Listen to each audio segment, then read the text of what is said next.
ఒలింపిక్స్కి సిద్ధపడేవాడిని చూస్తుంటే ముచ్చటేస్తుంటుంది. ఇంతే ఆహారం తినాలంటే క్యాల్కులేటెడ్గా ఆహారం తింటాడు, ప్రోటీన్ ఇంత తినాలంటే ప్రోటీన్ తింటాడు, కార్బోహైడ్రేట్ ఇంత తినాలంటే కార్బోహైడ్రేట్ తింటాడు.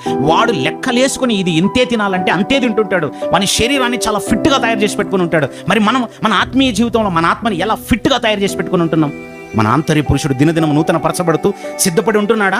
రోజు రోజుకి ఇలా చచ్చి చివరికి అసలు నీలో శక్తి లేని వాడిగా బలహీనుడిగా అయిపోయి పాతాళలోకానికి జారిపోవడానికి సిద్ధపడి ఉంటున్నాం. ఈ తలకాయకి ఊరిపడింది అనుకోండి, రక్తం ఆడదు, ఊపిరి ఆడదు, గిలగిల కొట్టుకుంటుంటారు చూసారా? దేవునిలో కూడా నీ ఆత్మ అయ్యో వాక్యం అందట్లేదు అని ఆ ఆత్మ కూడా ఎంతకాలం ఉంటుంది? ఆ ఊరికి తట్టుకోలేక ఒకరోజు వదిలేస్తుంది అంతే.